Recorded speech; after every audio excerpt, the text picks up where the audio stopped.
There she is.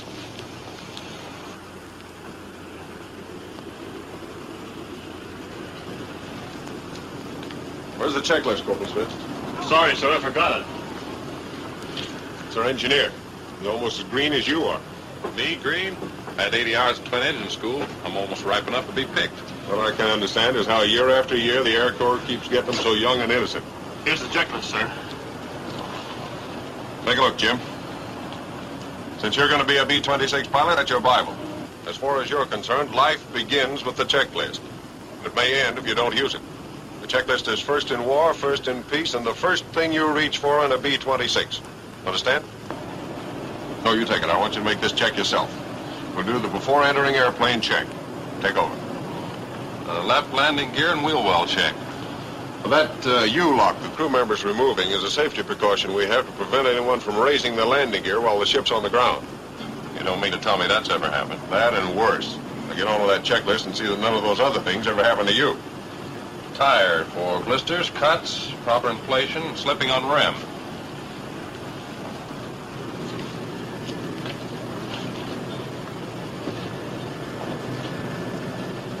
Notice the red mark on your rim. That'll show you if your tire's slipped. Polio strut for proper extension. Correct? Right. Now maybe here's where I'd better do a little pointing out. There's your gear-operated load and fire valve piston. Make sure it's fully extended. Check brake for excessive heat, right?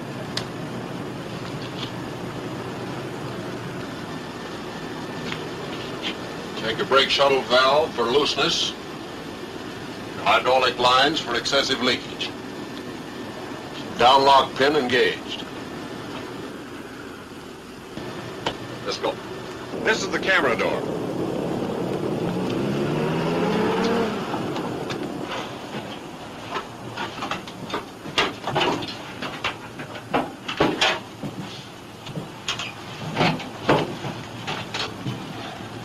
Check ballast for proper loading. You must have sufficient ballast back here in order to have a stable airplane. In this case, it's sandbags instead of guns and ammunition, but the weight must be there, whatever it may be. Without the sandbags, the nose is very heavy on landing, and it's impossible to keep from beating up your nose gear. Here's your fire extinguisher. See that it's in position and properly secured. What do we check on the putt-putt? Make sure the equalizer switch is off, and see that all cushions or parachutes are away from the muffler. They might start a fire.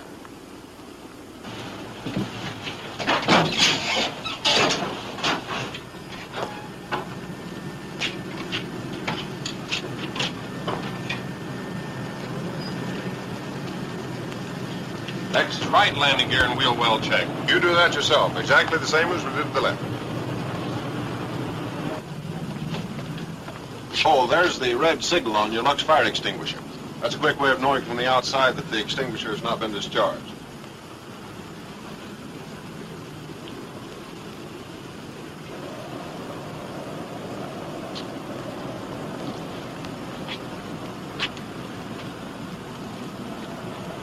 Inspection of the nose gear, same as that of the main gear. Go ahead.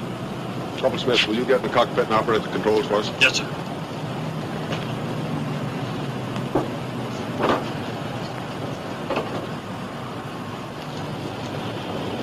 Now, this next check is to make certain that we always have free and maximum movement of ailerons, elevators, rudder, and attached trim tabs.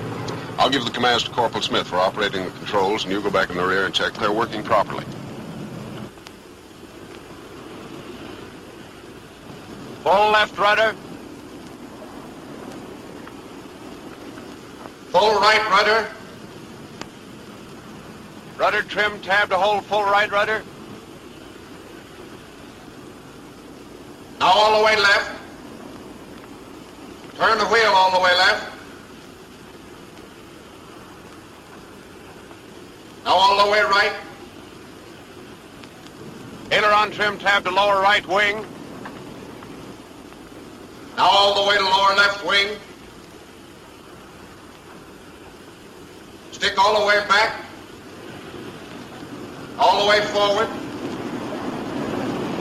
Elevator trim tab wheel all the way forward. Now all the way back.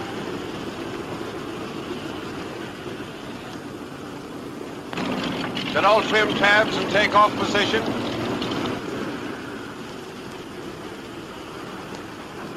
Flaps all the way down.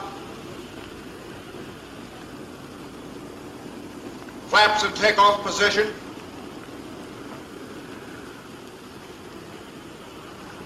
Flaps all the way up.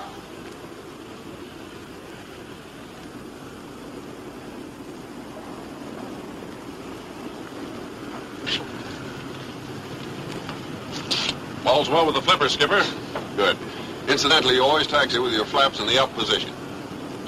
Did you personally check the air pressure in the emergency bomb bay bottle? Yes, sir. It was 1,800 pounds. How were the batteries on the pre-flight inspection this morning?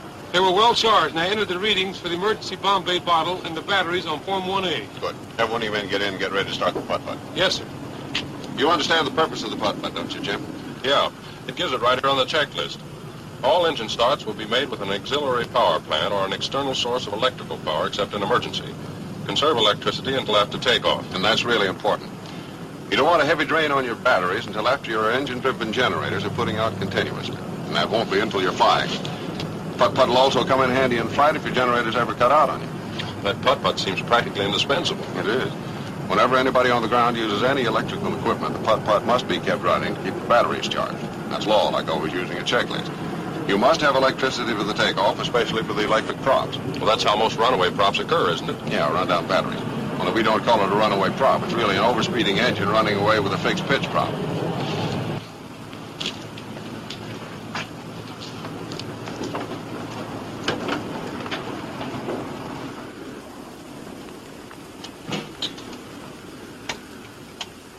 Let's see. This is the after entering airplane section. Check flight hydraulic servicing can for full service. Tap it on the side to see if it's full.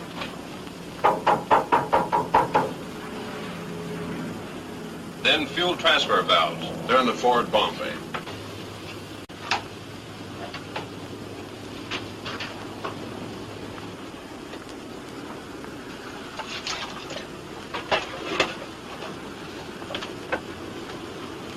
Fuel transfer valves off. Fuel transfer pump off. Fuel valves on. Both of them. Hydraulic tank fully serviced. Bomb rack switches on tanks if extra fuel tanks are carried. On bombs if no tanks are carried. In this case, we're carrying an extra fuel tank, so it's on tanks. The rest of the stuff is in the navigator's compartment.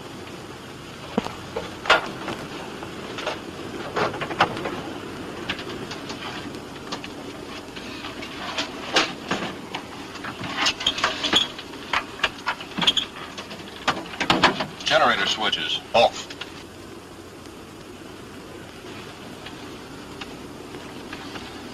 Check pressure, emergency brake air bottle. That's there onto the navigator's table.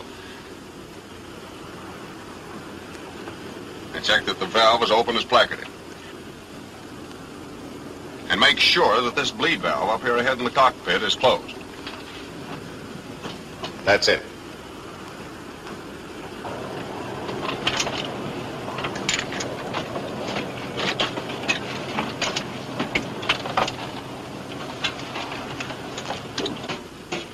Here's your emergency hydraulic tank. Make certain it's fully serviced.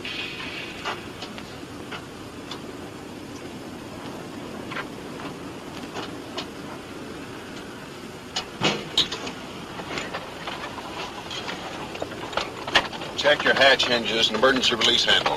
See if they're in position. Okay. Close them up. Check your safety pins in place. Give me some pressure on the hydraulic hand pump so I can set the parking brake.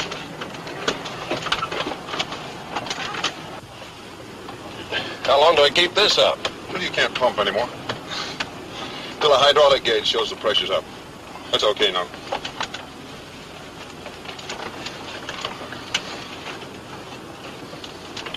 Take a look outside. If it hasn't been done within the previous hour, both props are turned over by hand, 2 or 3 revolutions, with the ignition off. Just clear out any oil that may have settled in the lower cylinder. You've been in the Air Corps long enough, Jim, to know the importance of checking Form 1A. No red diagonals, gas, wing tanks, and one bomb bay full, oil full, no other remarks. What's your serial number? 0918162. Say that or dial it.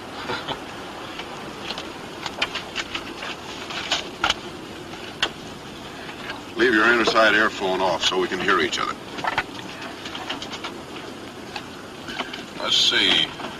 Next is the starting engines check. Yeah, watch me. Throttle 1/8 open. Cowl flaps open. Wing flap control up. Landing gear control down, lock on. Supercharger low, guard over controls. Oil shutters open. Carburetor air cold. Primers off until actually starting engine. Fuel booster off until ready to start engine. Nose gear emergency control normal, up. Main gear emergency control normal, up. Mixture idle cutoff. Propeller controls high RPM, forward. Selectors automatic, safety's on. Feathering normal to the rear. Battery switches both on. Master ignition switch on. That's the emergency bell button there. On the ground, we use that as a signal to the crew member in the rear to start the putt button.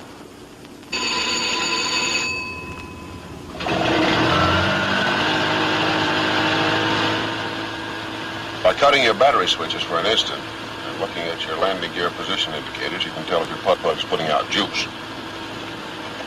Main inverter switch on. Spare inverter off. Magneto switch on. I'm going to start the left engine first. Clear. Clear! Here's how we get them started, Jim. Starter energizing switch on for about 30 seconds. Booster pump on. Primer on for about 5 seconds. Then I press the engagement switch. Now it's your job to shove the mixture control to auto rich the moment the engine fires.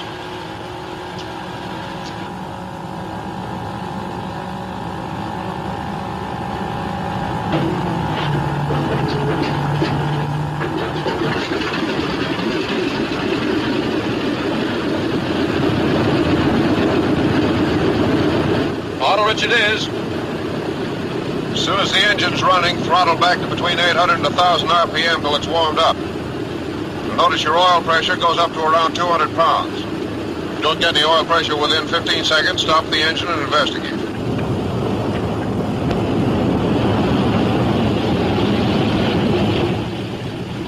Wonderful.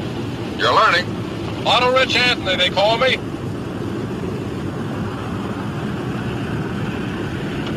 Okay, now you can turn your boosters off.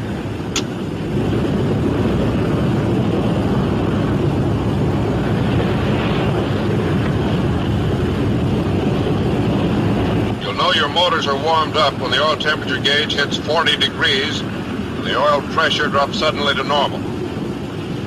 The cylinder head temperature gauge will read from 100 to 200 degrees. They're okay now. Then you hit your emergency bell button again. That's a signal to the crew member back there to shut off the putt putt and get out of the airplane.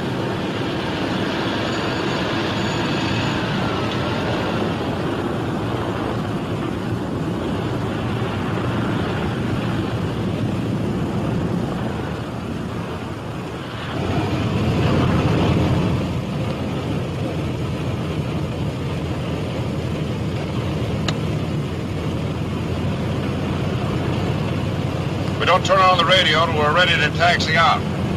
It's the co-pilot's duty to handle radio conversation. Tower from 7645 on south end of ramp, ready to taxi out for takeoff. Go ahead.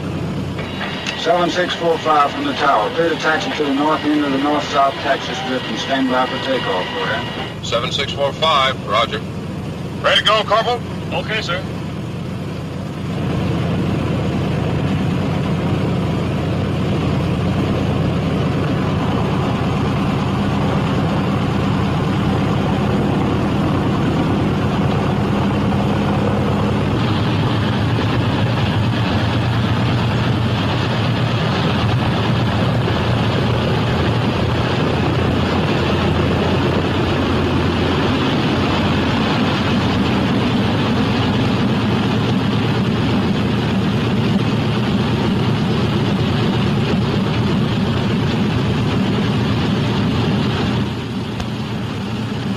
One thing you must always remember is that you're in a ship with a tricycle landing gear. The nose wheel must never be turned to an angle of more than 40 degrees to either side. Did you see that red sign on the nose wheel when you inspected the well? Yes, I did, Dick. You'll notice it's easy to taxi the ship, and there's no need for taxiing fat. In making a turn, always keep the inside gear rolling. Never bring it to a complete stop, as is often done in airplanes with conventional gear. And keep your eyes open on the ground or in the air. It isn't the airplane, it's what you hit with it.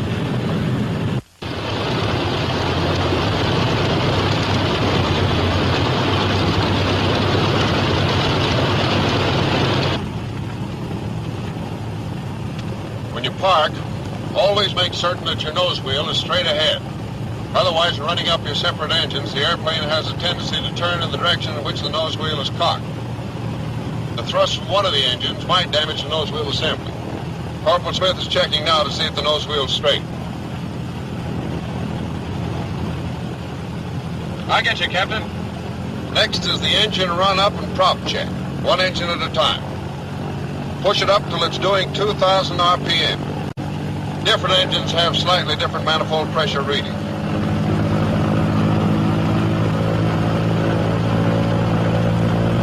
Is that the RPM at which you check the mags? Yeah. Look at your checklist. That's first. I'm sorry.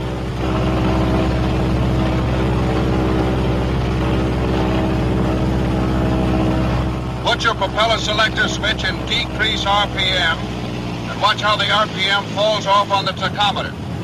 As soon as you see it drop, return the selector switch to increase RPM and notice how the tachometer shows increase back to 2,000. Do you hear how the sound of the propeller changes? You can hardly miss it. That's right. Put your propeller selector switch in automatic and test your propeller pitch control handle. Pull it partway back until the RPM decreases 200 revolutions, keeping your eye on the tachometer. Then push it forward, watching the tachometer to see that it returns to 2,000 RPM. The next step is to throttle back to 1,400 and do the same thing with the other engine.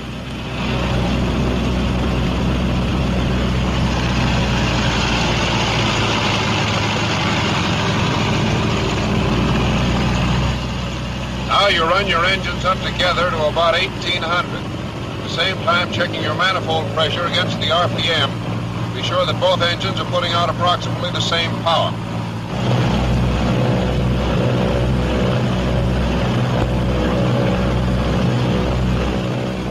Corporal, check the generators.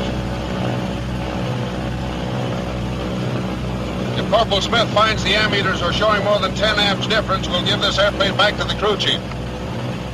Generators are okay. Oil temperature is 60 to 80. Oil pressure is 75 to 85. Check. Fuel pressure with booster pumps off, 15 to 17. Check.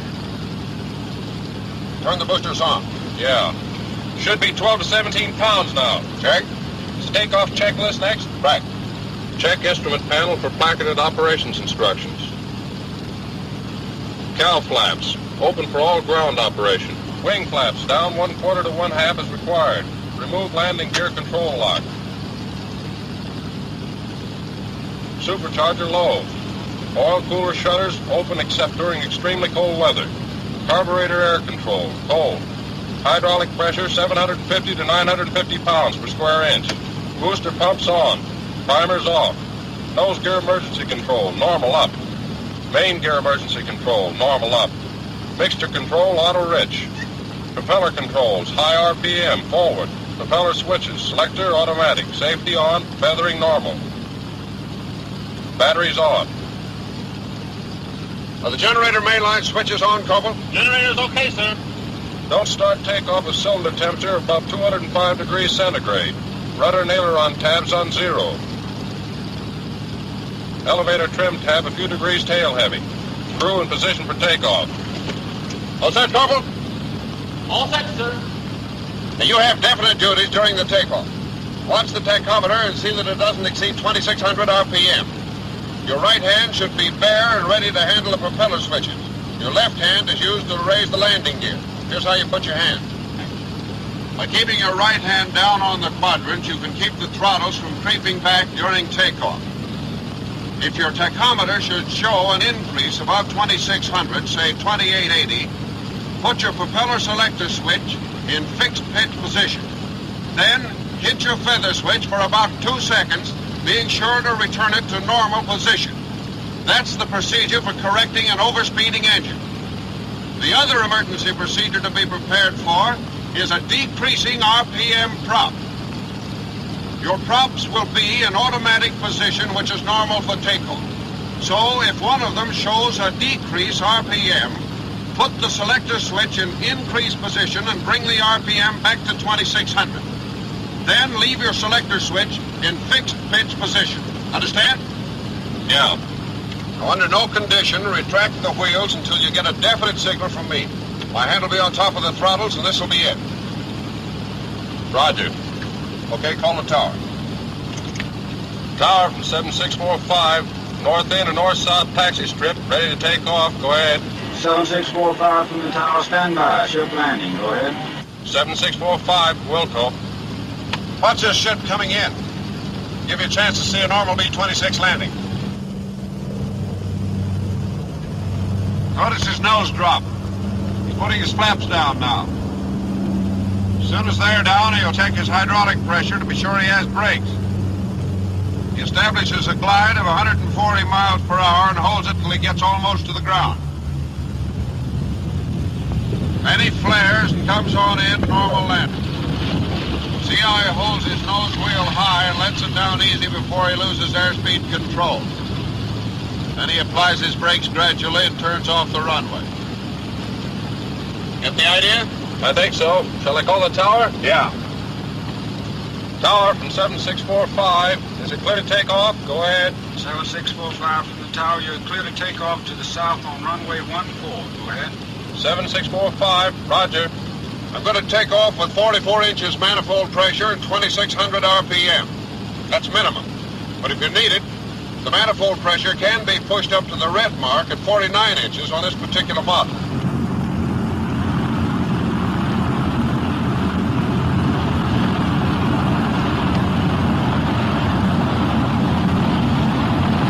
To the roller started, you use very little brakes to keep the ship straight. Lateral control should be maintained by the rudder only after you're a short way down the runway. As soon as you can, get the nose wheel off and hold the ship at a slightly nose-high attitude. When you have enough speed, the ship will take off by itself. You don't have to pull it off the ground. And it's got very little torque. You could pull it off at about 110 miles per hour if you were on a short field. It'll fly itself off at about 130 miles an hour.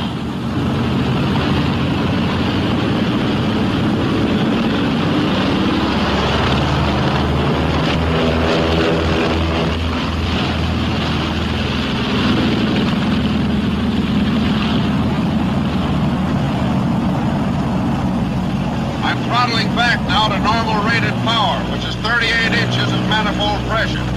Give me 2400 RPM on the propeller pitch control. 2400. What were you watching during the takeoff? Tachometer, manifold pressure gauge, and your thumb. If you ever get to be a B-26 pilot, don't waste any time giving the signal to get that gear up from the moment you're sure you're off the ground. Because?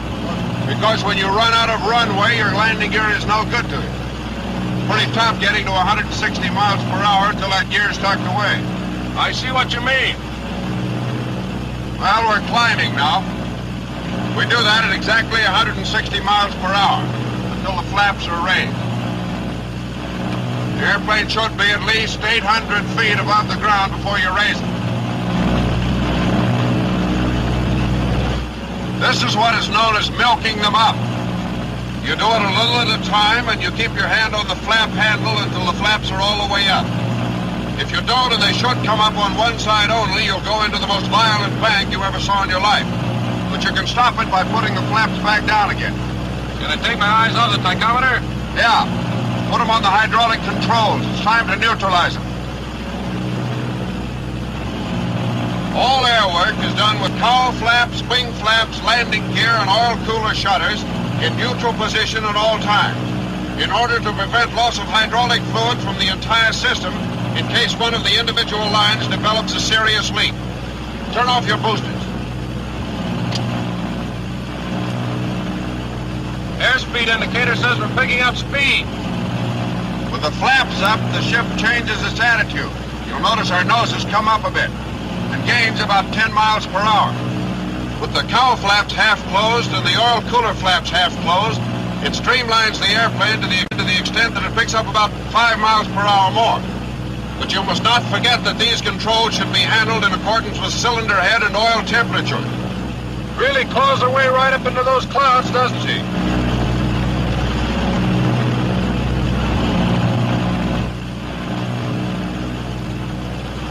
You fly her for a while, Jim. Get the feel of the controls. See how easily she handles. Nice. Try some shallow dives and climbs and a couple of gentle turns.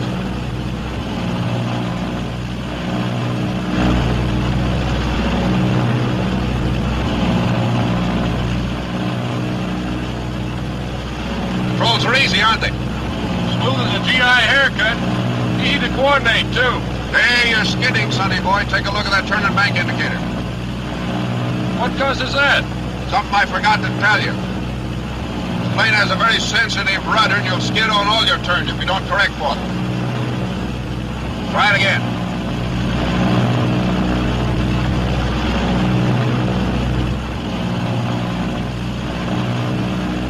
Another advantage of the B-26 is that it can be dived up to 325 miles per hour with a heavy load and pulled out without an appreciable strain on the airplane. But diving is about your one luxury. Side slips, vertical banks, and all acrobatics are prohibited maneuvers. I'll try to go straight and level, Dick. Try a 40-degree bank. That's the maximum.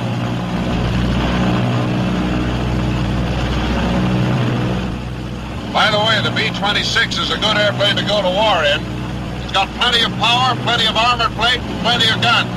I'm beginning to think it's a good plane to go anywhere in. Let me take over for a minute. I want to show you a power-off stall. Power-on stalls are prohibited in the B-26. This one will be with the nose not over 10 degrees above the horizon.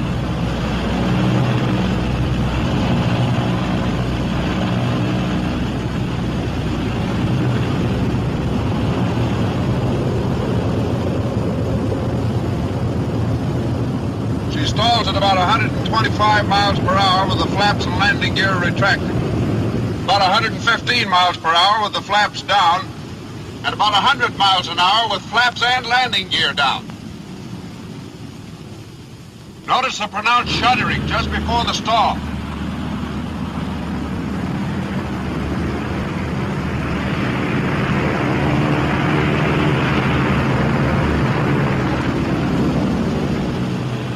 You'll also feel the lack of control when the control surfaces are moved. These are important points to remember, since it means that the airplane will always give you plenty of warning.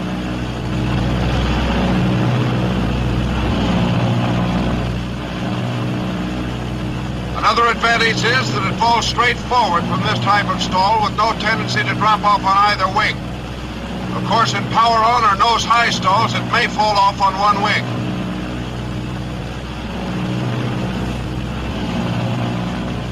Normal stall recovery is very simple. Just put the nose down and let the ship pick up speed by itself. Loading is an important consideration in respect to stalling. If the ship is improperly loaded, the tail is too heavy and therefore the center of gravity too far to the rear, it will affect the stalling characteristics of the airplane by making it stall at a higher speed and with less warning. Improper loadings also have to put you into a spin. That spin business fascinates me. Just how do you get out of one? Cut your power off and make a normal spin recovery. Don't be slow and cautious in the movement of your controls during recovery. And avoid getting impatient waiting for the controls to take effect. Sometimes they need a little while before they begin to work. The only way you can judge time is by counting the number of turns made. Don't use your throttle except as a last resort. When you're free of the spin, pull out gradually or you're apt to tear your wings off. What about mental spins? How do I pull out of them?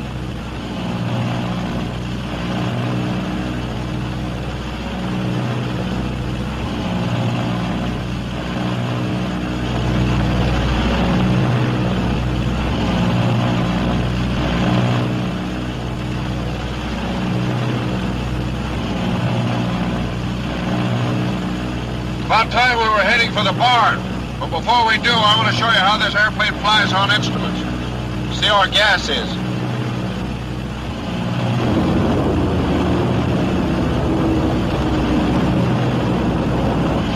Look at that B-26 moving in on us. Yeah, we'll have to keep our eye on him. Transfer gas to the main tanks. I'm going on instruments for a minute, and I want you to keep your eye on that B-26 from my side while I'm flying blind. Yes, sir. Hand me the blind flying hood.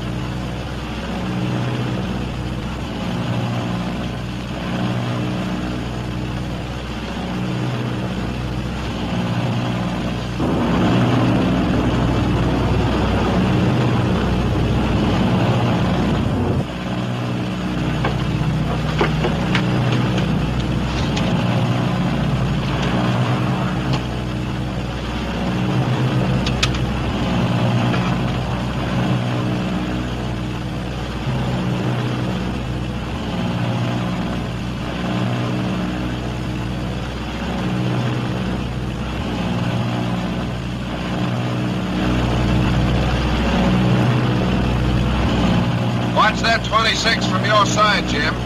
I'm going to let down to 4,000 feet to show you how easy it is to set a constant rate of descent into B-26.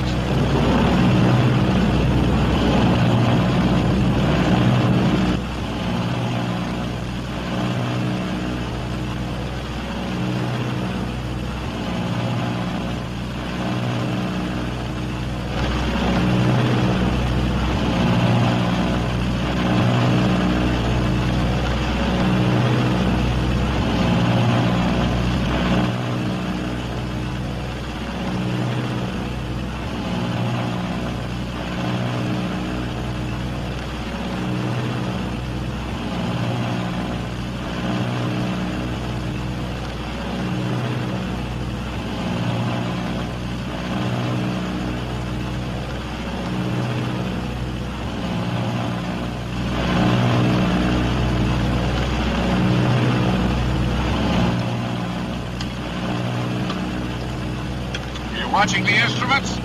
Them and that 26.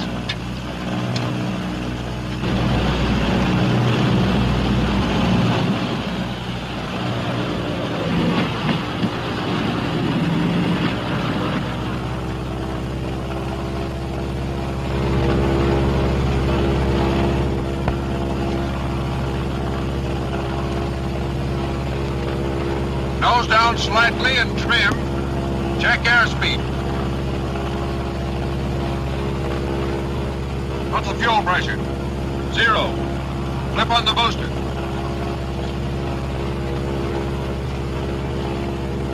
No rise in pressure. The field's inside. Do you think we can make it?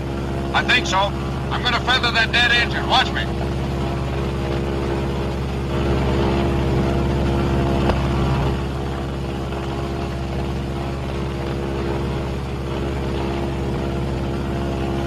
The ignition switch is left on until the propeller has stopped turning. I center my ball and needle and slow up to 155, increasing my trim as I do. Isn't that a lot of trim, Dick? You need it because of the natural torque of the operating engine. Going on the right engine requires about 5 degrees more trim than if you were going on the left. The slower I go, the more trim I need. But I've got to watch that needle and ball while trimming. What's the airspeed? 155. Between 150 and 160 is correct. 155 is plenty fast for single-engine operation. Shall I give him the bad news back at the tower? Tower from 7645. I'm about 8 miles west of field, 4,000 feet, operating on a single engine. Request instructions for emergency landing. Go ahead. 7645 from the tower. The field is clear for emergency landing. Wind is south 10. Go ahead. 7645, roger.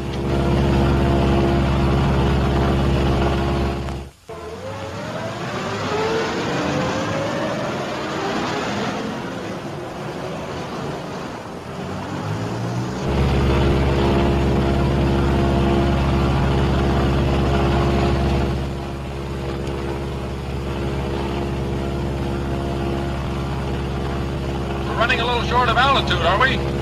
I guess I'd better hit the emergency salvo release. I didn't expect to have to demonstrate these emergency procedures so soon.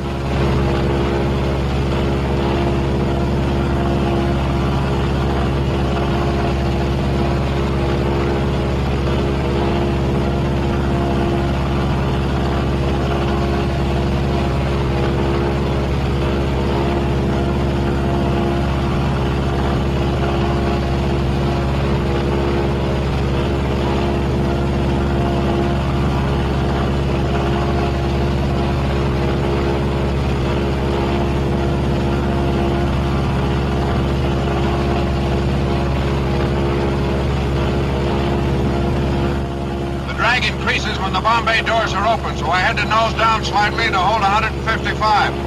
How much altitude did I lose? 250 lovely feet.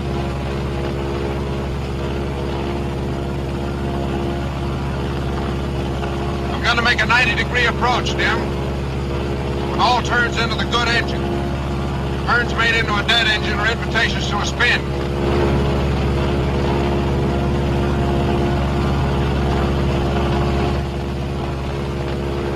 Plenty high, so nose down slightly. Reduce right engine for about 24 inches manifold pressure. Landing gear down and check your instruments.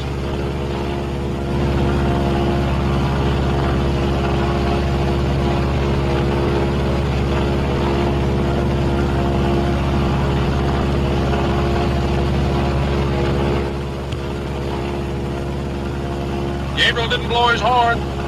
Check your hydraulic pressure gauge. I've got the nose down again to hold 155. You're on the field side, so you'll have to tell me when to turn. I can hardly wait.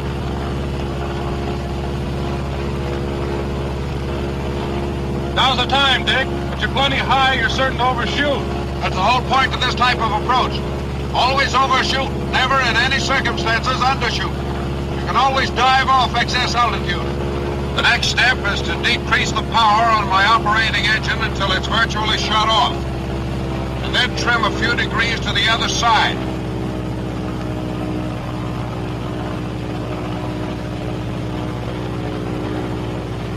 One-quarter flaps.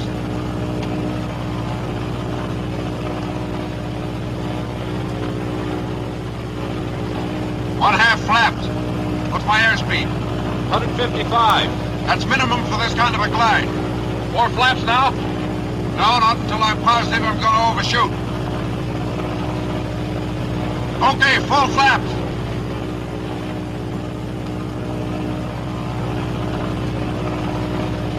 I picked up some speed on my dive, and I'll have to lose it by holding the nose up and letting the ship scoot.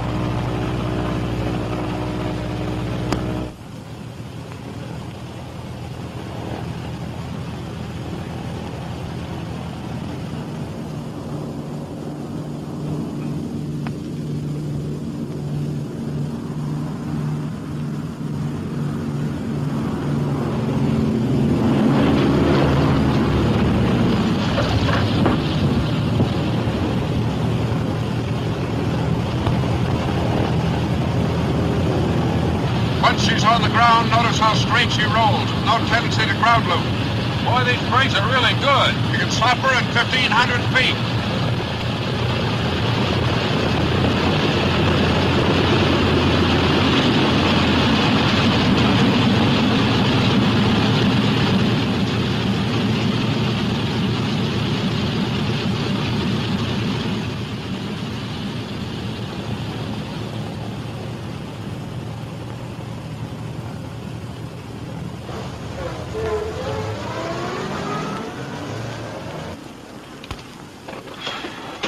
Very interesting, Captain.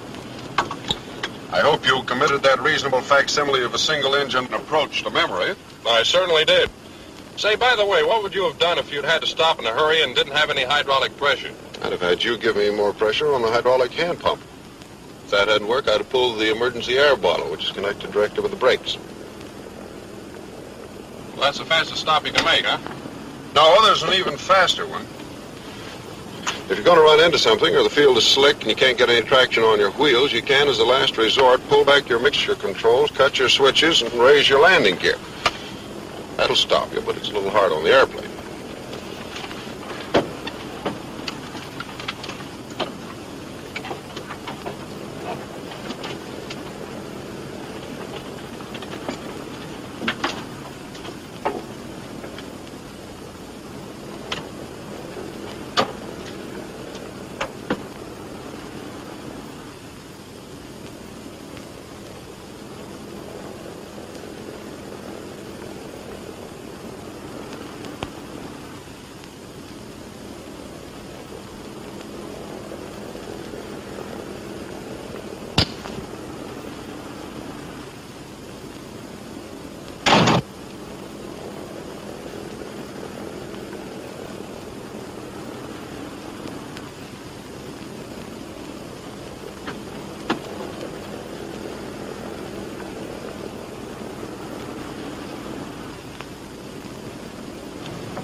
Just one more question, Dick. Suppose we hadn't been able to make our home field. We'd have picked out any field that was fairly flat and free from obstructions, brought the ship in on its belly. Aside from the wheels being up, the landing would have been the same as the one we made. I know, but what about getting out? Well, if we'd had time, we'd have got out of our parachutes and pushed the seats forward to get out of the path of the propeller in case one of the blades should break off when it hits the ground. Then just before we touched, I'd have pushed the mixture controls back to idle cutoff, cut the switches to keep down the fire hazard. And the minute she touched, we'd have got the top hatches open, and then we'd have all got up and quickly walked away.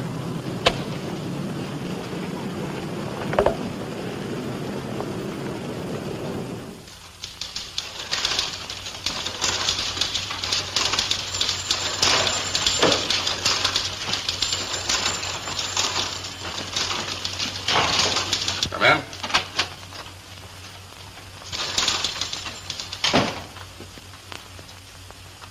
Good afternoon, gentlemen. Good afternoon, sir. I have an emergency landing to report.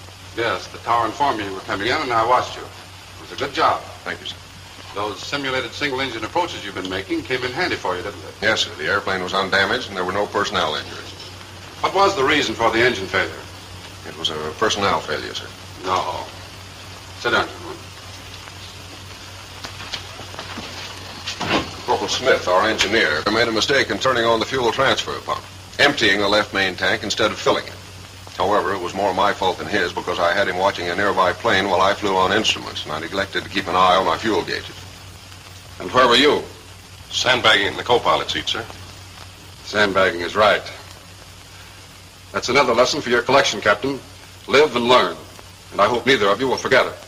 I'm positive that Corporal Smith, or rather Private Smith, will not, since he's going to get some KP duty in which to meditate upon his sins. How do you like the B-26, Lieutenant? I'm not kicking, sir. Only our enemies are.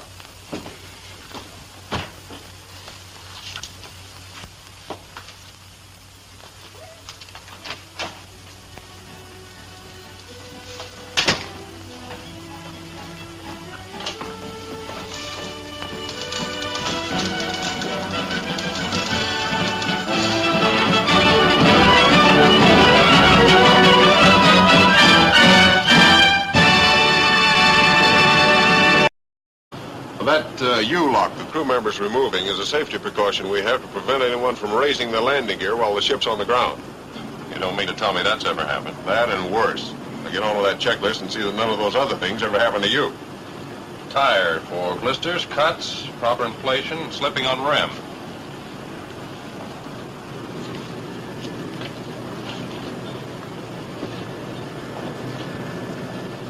Notice the red mark on your rim.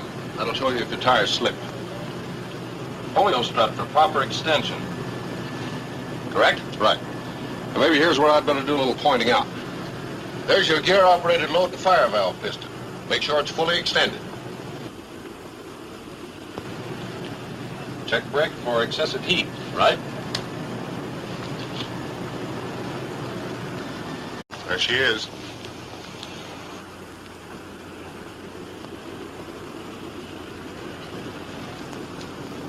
Where's the checklist, Corporal Smith? Sorry, sir, I forgot it. It's our engineer. He's almost as green as you are. Me, green? Had 80 hours of twin engine school. I'm almost ripe enough to be picked. What I can understand is how year after year the Air Corps keeps getting them so young and innocent. Here's the checklist, sir. Take a look, Jim. Since you're going to be a B-26 pilot, that's your Bible. As far as you're concerned, life begins with the checklist. It may end if you don't use it. The checklist is first in war, first in peace, and the first thing you reach for in a B-26. Understand? No, you take it. I want you to make this check yourself. We'll do the before entering airplane check. Take over. Left landing gear and wheel well check. Inspection of the nose gear, same as that of the main gear. Go ahead. Corporal Smith, will you get in the cockpit and operate the controls for us? Yes, sir.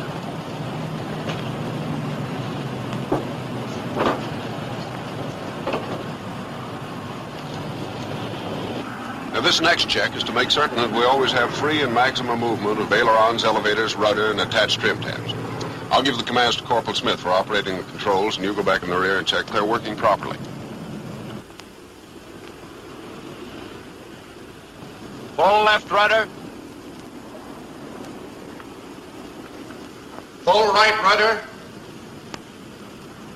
Rudder trim tab to hold full right rudder.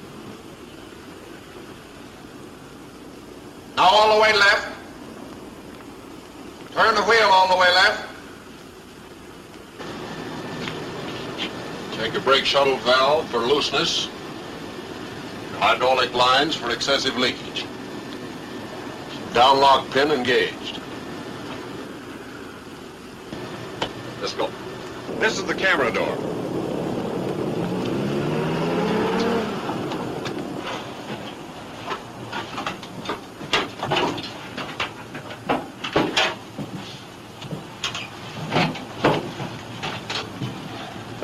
Check ballast for proper loading. You must have sufficient ballast back here in order to have a stable airplane. In this case, it's sandbags instead of guns and ammunition, but the weight must be there, whatever it may be. Without the sandbags, the nose is very heavy on landing, and it's impossible to keep from beating up your nose gear. Here's your fire extinguisher. See that it's in position and properly secured. What do we check on the putt-putt? Make sure the equalizer switch is off, and see that all cushions or parachutes are away from the muffler. They might start a fire.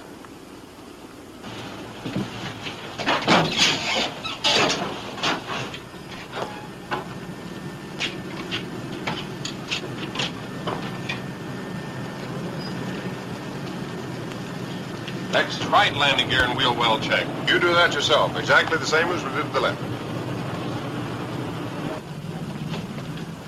Oh, there's the red signal on your Lux fire extinguisher. That's a quick way of knowing from the outside that the extinguisher has not been discharged.